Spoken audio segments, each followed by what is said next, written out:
quiet, stop talking. Somebody's talking. Be quiet, stop talking. Somebody's talking. Quiet, stop talking. Somebody's talking. Be quiet, stop talking. Somebody's talking. Hey now, folks. What's up? We're back for another Behind the Investigation with Jared and Brent. Tonight we're going to be talking about the SLS and its legitimacy in the paranormal field and how we feel it is legit and what is legit and what is not with it. So I think this is going to be a interesting episode. I know a lot of people use the SLS. We use the real SLS, not the ghost tube. I know a lot of people use. I don't even know about that one. It's a phone app. I don't. Oh yeah, okay. I don't really see us using it, but we use the actual SLS device, and so we're going to get into how it works, what it does, and things of that nature. Brent, yeah, because well, go ahead. Go ahead. I was gonna say because the when we first started, all them many years ago, and you couldn't just back then you couldn't just buy an SLS, Yeah. They didn't. I don't even think they had the setup for it. Maybe they did, but it was really hard to find. It was expensive too. I think it was like $5.99 for the actual one from Digital Dowsing. Digital Dowsing. We made ours. I got Xbox Connect and hacked it. Yep. And we had it wasn't portable. It just worked. You had to hook it up to the laptop. So we had to have a laptop with us, and it didn't record. So we had to have a camera set up on it. It was a whole cool little setup. We had the laptop with the. We did it though. It was definitely cool. The Connect camera sat on the tripod. It was connected to it. We figured it out. Jared, we're poor. we gotta figure this out on our own. We ain't got $1,000. Yeah, we definitely figured it out though, and it worked well. We got a lot of really good captures with it. Dude, the first capture we got, and we'll actually go into that one. I know we covered it before, but I about crapped my pants. You did. I still remember. Come quickly, but softly. So I hope everybody's having a good holiday season.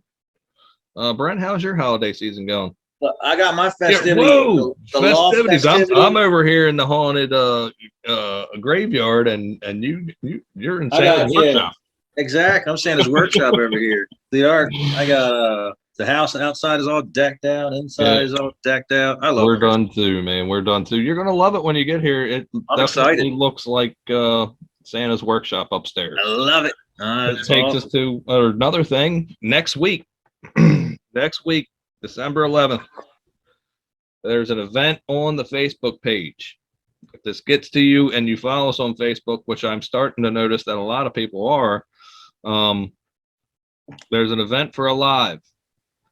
We're going to go live from London town, the William Brown house. We also have the Lord Mayor's tenement and the carpenter's shop next week. So this ought to be a really good investigation. We're going to come out with some, I think Wednesday there's some William Brown coming out from the basement. Remember when we did the spirit box session in the basement with where it was recorded by the SLS camera?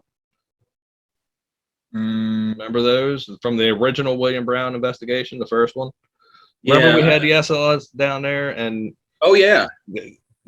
I put a combination of videos for Wednesday for that one.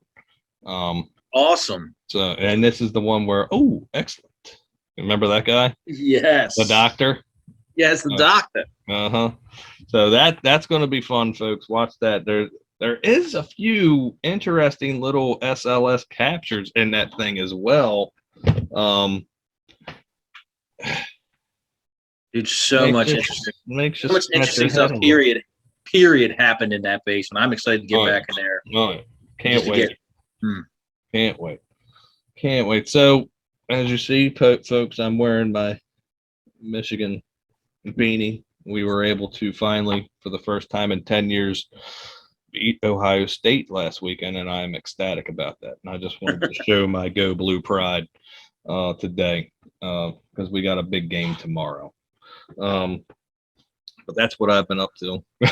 I've been geared up for tomorrow.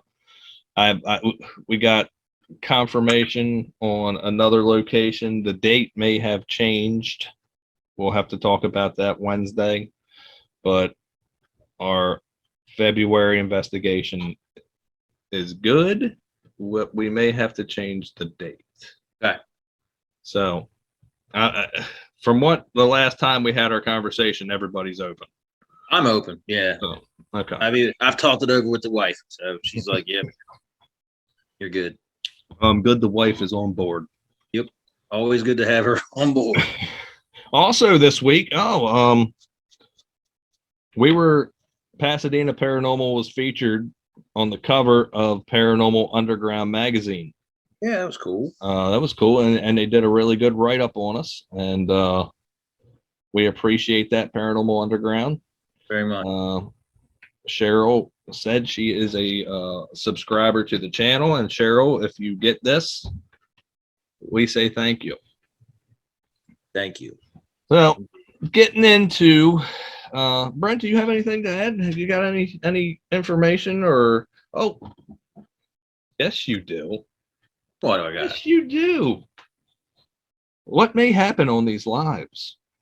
Ooh, dude. So first off, we got another little modification for, we like to tinker. We like to create things, and so I had a old Samsung phone that we went ahead and modded, which was very difficult.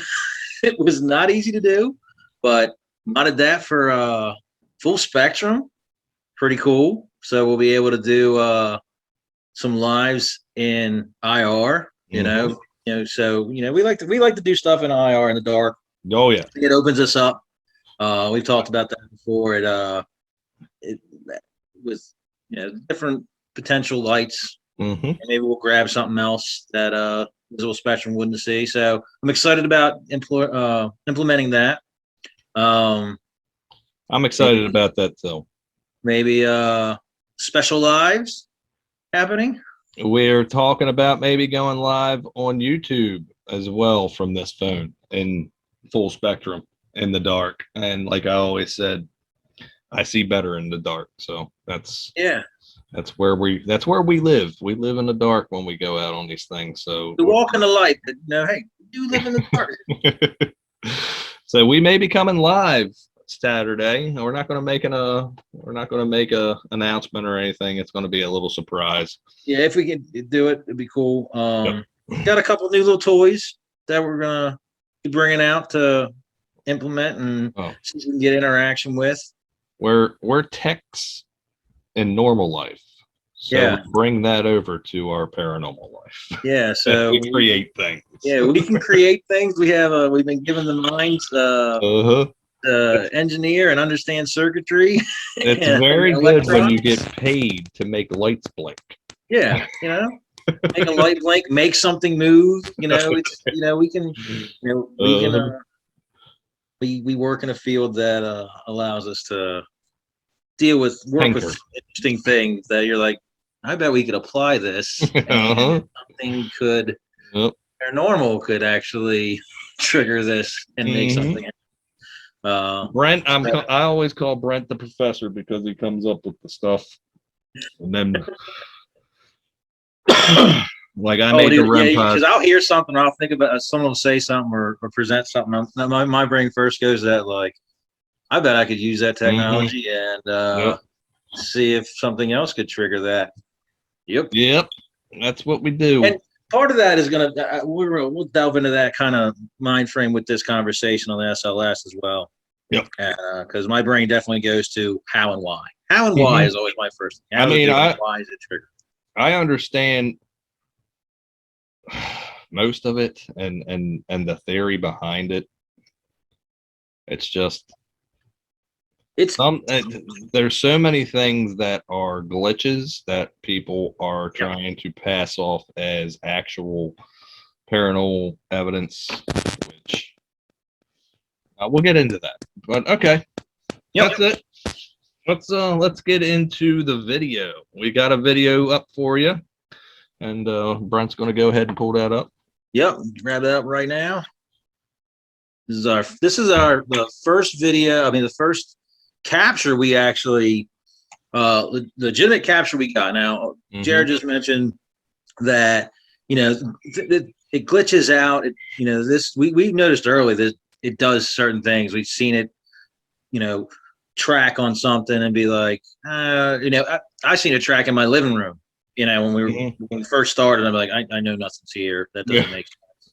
And just realize that moving it around and doing certain things, it can track off the light reflecting off of a mirror.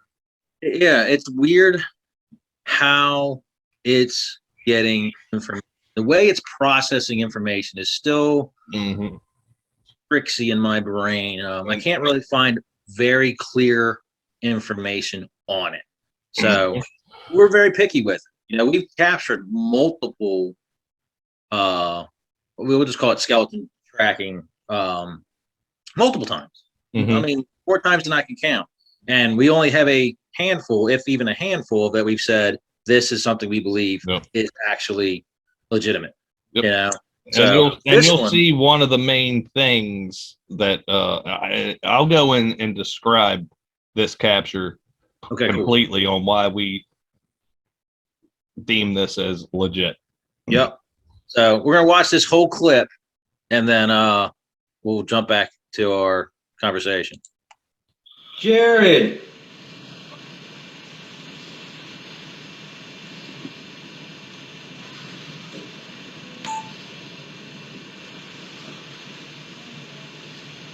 Who's in here right now?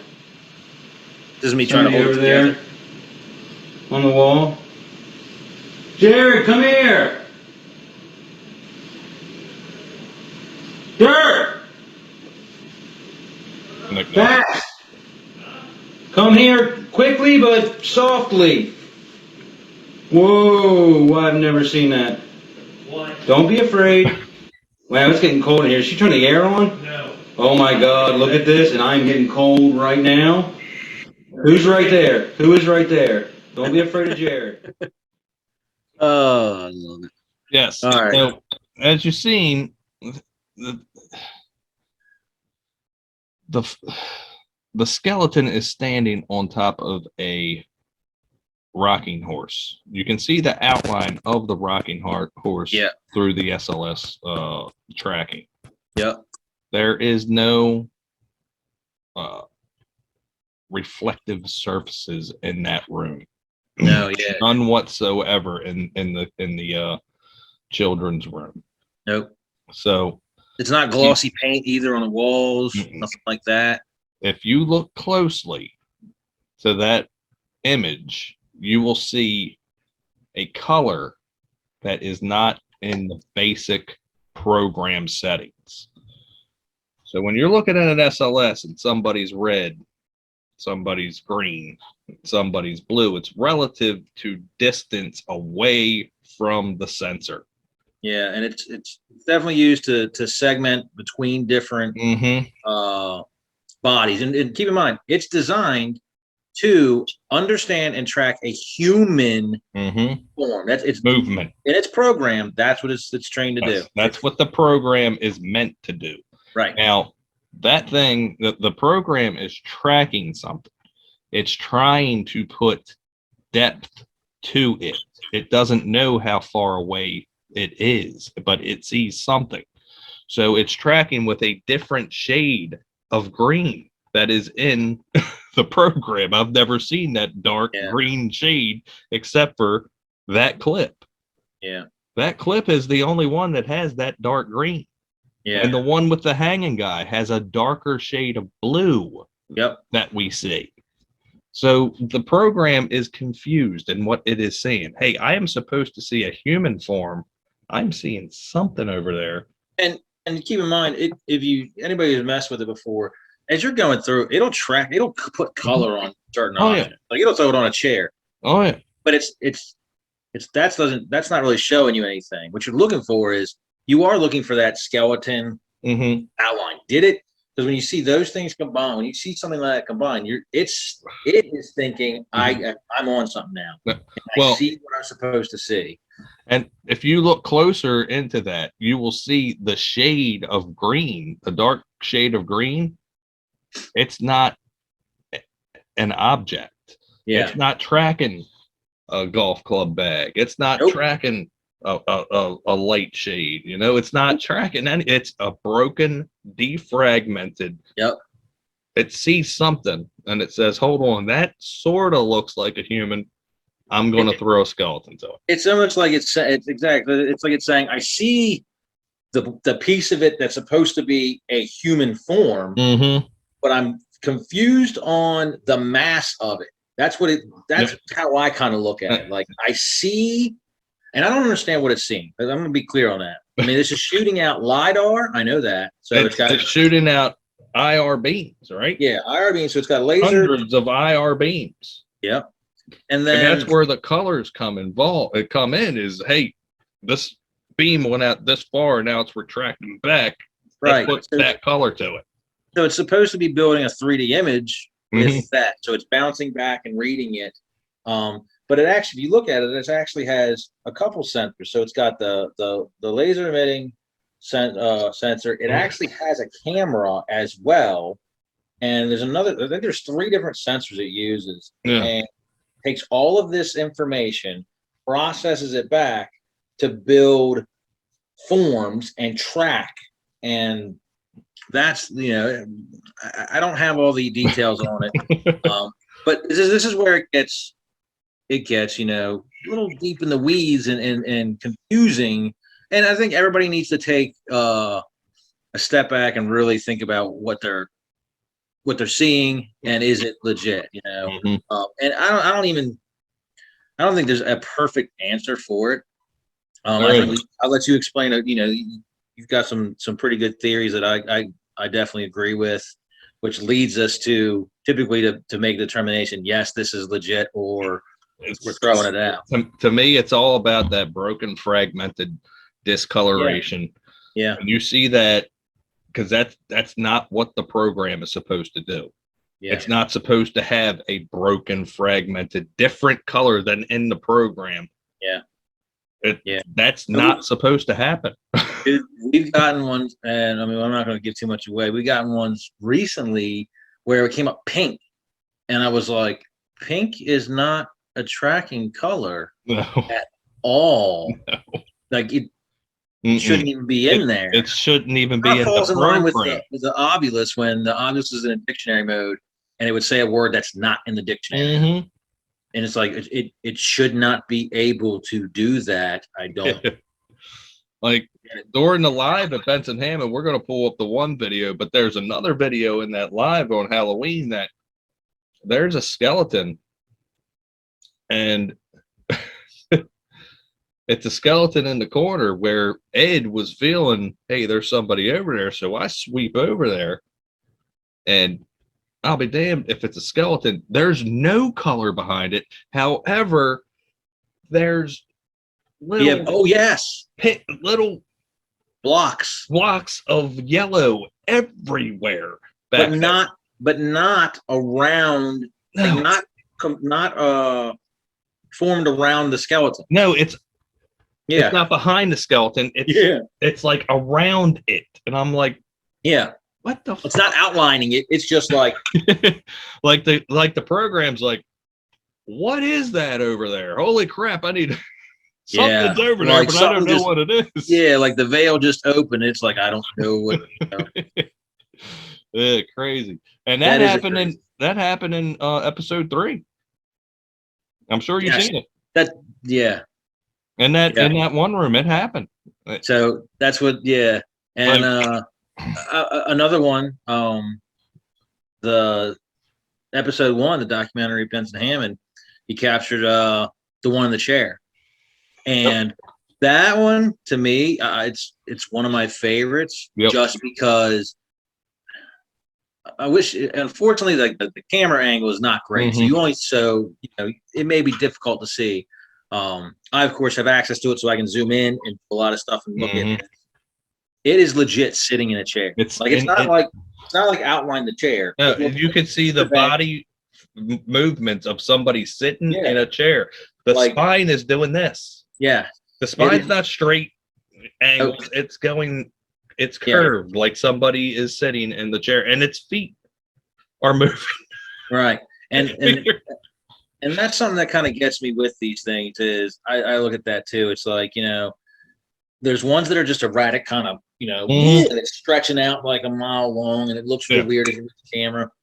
And there's ones that are just sitting there that look or start doing stuff. The next one we get to that we're going to show really hits that point of your hit. And it's because of that makes me say, I made this, and the way it moved. So that's what gets nothing me. Which surprises me for that place. It wanted nothing to do with me. Exactly. So it's like maybe that was one of those two bad men. I know exactly. I mean, who knows what was going on, who it was? That's not an answer we have. We'll look for that January 15th, though. I'm excited to do it, bro. And I will say that episode 3, 4? Wareheim? Wareheim. Episode 4. 4. Yep. There's some interesting captures in that one too that are along that line, bro, that really have me going, what? SLS. The SLS is a tough one. I said anybody who's gonna do it, take your time with it, scrutinize. You have to really research and try your best to debunk anything. You have to take in so many things into consideration. Is there something that is causing this light to reflect? Yeah. Or does it make sense that it's tracking? We did one on one of the lives on episode 2. We were like, I shined it up and saw it tracking a skeleton. It was colored, tracking a skeleton on one of the hanging pendant lights. And I even said, and then I turned around and looked at the other one. That ain't no ghost, folks. It's not. And then we turned to the other one. I'm like, is that a ghost? Nope, it's just the light, and it's tracking the way it's reflecting, whatever it's seeing, it's tricking it. I would definitely suggest anybody who's using it, don't even go to a suspected, location that's active. Go to a place that is not. If you're confident there's nothing in your house, start there and just start messing with it. And see. You'll see it trigger on stuff. You'll get it trigger on stuff. And you'll be able to pinpoint, hey, that mirror over there is reflecting that light into that, and it's causing that thing to think it's and it's that easy, folks. I mean, it could reflective be surfaces paint on your wall, just the way it reflects, or who knows what it could be. But I would definitely suggest taking that device and use it in locations that or you're confident there's nothing there. Familiar with it. Start learning what type of things could set it off, and then when you get something, mess with it. What happens when I move the sensor around it? Does it stay there? Is it tracking it? What happens when I go up and approach it? Does it shift away? Does it disappear when I walk over it? I always said that. When I remember that, I'm like, walk over it. Because when we first started, I was like, if you walk over this thing and it disappears, then it's a glitch, and if it doesn't come back. And we used that one for a while. I think we still use that practice as well right now. Like every now and then we'll still use that. We'll throw it out there, which I did on this next clip, and it stayed. That sucker stayed. Did you walk in front of it? I don't remember that. Okay, that's good. So we're going to go ahead and pull this one up. This is a legitimate capture too inside the Benson Hammond house during our Halloween Eve live. This was a live capture. Raw, unedited capture. The people from Anne Arundel First Alert were floored. Yeah. I was excited. I was watching this on my wife's Facebook, watching this live, and I was like, what? I think I even wrote in the thing, I was like, walk in front of it right now. Somebody walk in front of it. See if it's all right. You can share this up. So this is the Halloween Eve live. This is posted on the page. Both of these videos are on the page. The You'd ones like we to showed. watch them? Yeah. Go ahead. Yep. To watch. Check. All right. Fragmented. There's nothing on the thermal. See this little Can you color right there meter? hanging out. Oh my Oh, just took the battery. Oh my God. Now, just to be clear, It's still that there. unit does go off from time to time. Yeah, the new unit will go off. It has a timeout. Actually, Jackie has fixed that, so Awesome. it won't do that anymore. But this figure, if you can see behind the figure, that is not a solid tracked object. Yeah. You will start to see the blue defragment. No. No, your arm. You're over there by it right now, right? Yeah. I'm getting over there. I'm trying to get the K2 to see if I can get any EMF off of this thing. Right. You're right above it. It's still there. This is the part that got me. It moved as I moved into frame. Yeah. I was like, why is it moving away from them? Yes. Typically, if Yeah. I'm gonna pause got a this yes real over quick. here when Because you what we've asked seen in the that. past is typically if you pass over it, it doesn't move. Mm-hmm. It just you pass over it, it's like almost wipes it away. Like it's like lit.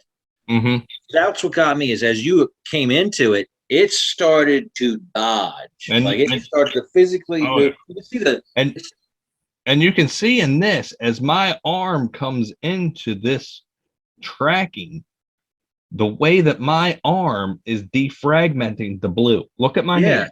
Yeah, And that's what happens when there's nothing else around it, and we get we feel is a legitimate capture, and that blue starts to defragment on its own.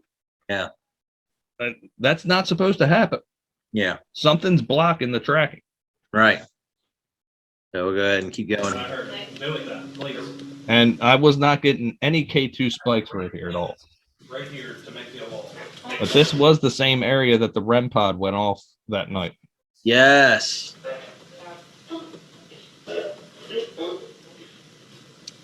Can you make the light go off? The flashlight over there? That's what got me right there. I'm like, why is it? I remember saying that when I was watching. It's like, why is it moving away? Like it wants nothing to, and now it looks like it's squatting. Yeah, it looks like it's squatting down. Like it's trying to get back up. Come on, you can do it. So, hey, should we? See, I have backed away, and it is still defragmented. Yeah. I mean, you don't have to walk all the way to the dresser. Just walk in front of the camera, then walk away. Yeah. No, it No, tracked it's you still right there. You It saw picked it. you up, Then and the then sensor grabbed it stayed you. right there. Like reached out for him. Yeah, it's like trying to touch Yeah. you. Not trying to touch me, trying to get the hell away from me. Looks like it's trying to back away. That's like right. Hold Look on. at Let's that. just look at Hold this right that here. way. When it hit that, I flipped out. It's I was like, "Holy crap!" It's actually sitting down. Its knees are bent up. It looks like it's sitting down on the ground and trying to. That's what got me the biggest. I was Yeah, like, that- "That is a human, movement. very human movement." You know, Yeah, very. triggered this. And it made me think that all the kind of garbledness that we were seeing a moment ago Mhm. is the center trying to make sense of this confusion. And when you Yep. came in for some reason, it was able to lock into something and it instantly snapped into this position. Mm. Maybe I'm reaching, but to me, I was like, Look. I'm used to seeing them when they're not real or when I think they're not a true tracking. They're just kind of like, they start to deform really bad, They start to do crazy movement, weird stuff. and this one's like, hold on, he's coming back. Yep. And just the way it just Dude. moves right here. Yep. I think you see it squat That's down it, more. back in Even. the corner. Like, I don't want nothing to do with this guy Yeah. right now. What is going on? Why is he coming over here? Look, this is what I was like. Look, It moves I was down like- every time. Every time it moves away from. That's what gets me. I'm like, hey, I thought we were cool, man. And that was my number one thing when we talked about this clip that had me saying, yeah, I think it could be legit because it Oh. seems like it's It follows. understanding you're there and it's avoiding. And that avoiding is logic. And that logic shows intelligence and Uh-huh. therefore And it's not just a glitch. it's following, if you look at the figure, it's following human anatomy. Yeah, exactly. That was another thing, just especially when it hit this part of the clip where it sat down and started squatting and moving. I was Mhm. like, It's human movement. yeah, yeah. I don't know how much more of this is. There's a device in the other room. Look, it jumped back up there, like, oh. Lights on. Mm-hmm. And actually, this one, you know, we can use this as a potential for further thinking about how spirits interact, are able to interact. Mm-hmm. You know, everybody's like, oh, hey, touch me if you can. You know, you're allowed to do this, you're allowed to do that. It makes me wonder how able they really are. Obviously, it happens. You know, are they all able to? Does it affect them differently if they do? Was this, if this is a spirit, was it avoiding you because it had to? I feel Because maybe when human energy, you know, living, Yep. when we interact with them, maybe something, you know, we don't know what, you can't think physical, but energy wise, what happens? I don't, you To know, them. there's so to many them, things to and think about. something may happen to them. You know, we don't know that yet. Exactly. There's not research for that yet. Yep. Like So, if they touch us or we touch them, does something happen to them? yep. I mean, Exactly. with this clip here, you would think, hey, this thing is doing, and it's almost like this thing can't move from this location. Exactly. And it's like, hold on, man, please, no, no. no, I can't move from here. What's going on? Yep. You know, like, no, just back up. That's Yep. And there's so many different theories. It doesn't move. You know, we've seen, well, we have it in our heads, and we have seen with some of these SLS captures we have where it's there, and then it, you know, it on its own just kind of dissipates, goes away. Yep. We still don't honestly. I'm going to say it this way. I know everybody has theories, but we have no clue how a spirit actually transitions from this point of a room to this point. exactly. They don't have feet like, you know, this physical bodies, but how do they move? How do they How did they go from move one area to another? in this reality? We Yeah, don't know that. Yeah. The research isn't there yet. yeah. I mean, if we think about energy, and I don't have to get too nerdy, but you know, whether it moves like a particle or like a wave, and so we can get into kind of physics thoughts on it, how they could possibly traverse space and time. But this one definitely seems like it cannot. Like if it was avoiding, it seems to me like if it could, it would. They'd get up and walk away. I'm gone. I'm gone. Uh-huh. It was like, is it This is hiding like- for something there? Is it a safe zone? Mhm. And something like, maybe it's not one of the bad men. Maybe it's another spirit. There was multiple spirits that were identified in this house now that we did not know about Mhm. back when we were investigating initially. So how many are there? Is it hiding from somebody in the house? Exactly. And that's its safe zone right now. You know, and it's like, no, please don't. You know? I don't want to get out of this I don't wanna- They I can't leave find me here. here. Yeah. You can point me out. Yeah. So yeah, that's a very, very interesting one. Again, that both of those I put my stamp of approval on. I'm with you. We put our stamp of approval on as a team as legit captures because of the defragmentation, the movements, The response, the kind of intelligence logical action. behind. Anytime, we definitely, that's another one, you know, and you actually did it quite a few times in here, requested it. You know, when you can ask, you're tracking what, you know, thinking it's a spirit, you're tracking it there. You can ask it to do something and it does that. You know, kind of to me, the credibility goes up and up. You can ask it to do multiple things and it does it each time. Credibility goes up more and more. Well, you've seen on episode 3, the one that was captured. Yeah. And we're asking it to touch the flashlight. Yes. And you can see its arm. Yeah. Reaching over, but it's not moving from its position. Again, maybe it's, I can't move from this position. I'm trying. I really am. Like this thing's arm, I say, can you please touch the light? Can you touch the light? And as soon as I do, the arm goes. And you see the body start to turn a little bit, like reaching. It's like reaching for it, but the legs won't move. Yeah. I mean, and then, you know, we didn't show it in that first clip. That first clip, was like the very beginning of a longer clip. That was, you actually have this one chopped up, but there's multiple clips of all those clips are actually on the YouTube channel. Oh yeah, And I made a you combo approach of it- the whole scenario. So Oh yeah, that's right, you it's on did. there. So it is a whole thing. So you see Jared approaches and asks for the spirit to reach out. I believe it's Tommy. I think Jared does too. And it reaches out. And then Andrea comes up and she does the same thing and he reaches out. Yep. And it's just amazing. And the messed up thing with that, well, not messed up, the cool thing is with that, both me and Andrea had the same experience with the reach out. Yes. When I reached my hand out and said, Tommy, go ahead, reach my hand. When that hand touched my hand on the video, I literally pulled my hand back because it felt like a little electric charge went up my arm, through my palm and up to my elbow. Yeah. Andrea comes in and she does the same. Had no idea about that. Had no idea. No idea about that. Had no idea. And she did the same exact thing when he touched her hand. And she was like, I felt like a shock. And you can hear me in that video. I'm like, are you serious? Jared just felt the same thing, dude. Yep. Yep. So those are the ones that we wanted to share with you tonight to talk about. To talk about the SLS and its legitimacy. It's going to go ahead. I was gonna say, if anybody has questions or comments about it, and there's a lot of people who are skeptical about it. I'm skeptical about it.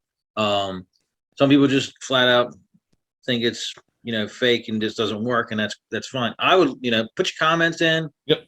Lay out your reasoning.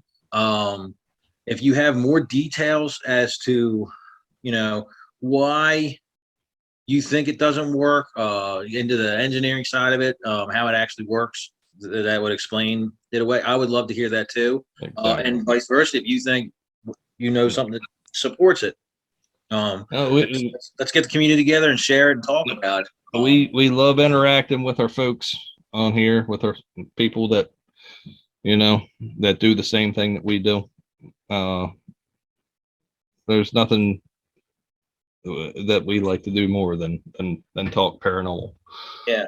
And I mean, again, everything, we talk about a lot, layering, stacking up evidence from different devices. So, I mean, if you're getting, you're getting someone SLS in an area, you're getting K2 spikes, especially if you're getting them where you're tracking where the skeleton is. Let's say you track the skeleton and you think it's legit. You're also getting K2 spikes in that same location right around that area. You have REM pods going off. You're getting EVPs. You're getting clear signs of communication or presence, showing.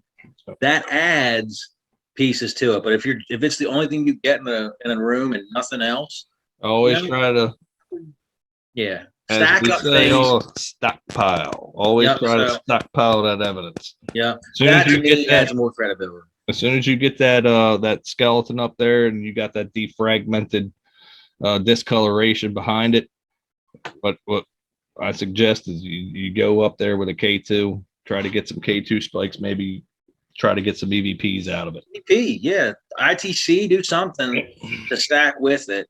Put something else with it. Yep. But so again, there's no shout outs anymore on these. There's way too many of y'all these days. And as I ask you to please go to our community, if this is reaching you and you don't know the people that support us and then the people that we've been giving shout outs to for the longest time, go to the community tab on our page and just check that out, because I post at least 5 or 6 of them a day. Yeah. A lot of awesome content. A lot of awesome content. There's a lot of awesome teams and a lot of awesome work going on out there. And we're all learning from each other, and growing together. So, and I see something that I like, it goes right into the community. So Shane and Kelly's going to get one tomorrow. They're going to get a share Yes. tomorrow. It's a pretty good video you guys. Yeah. put out Yeah. today. But Did a little That's- collab, huh? yeah, they did. Cool. Well, that's what happened. You know, Oh. I want to collab. Yep. You know who I want to collab with? I want to collab with a few people. Yep, me too. Kevin sent me a friend request on Facebook today. I was so happy. All right. I was like, now you can see how messed up my regular life is.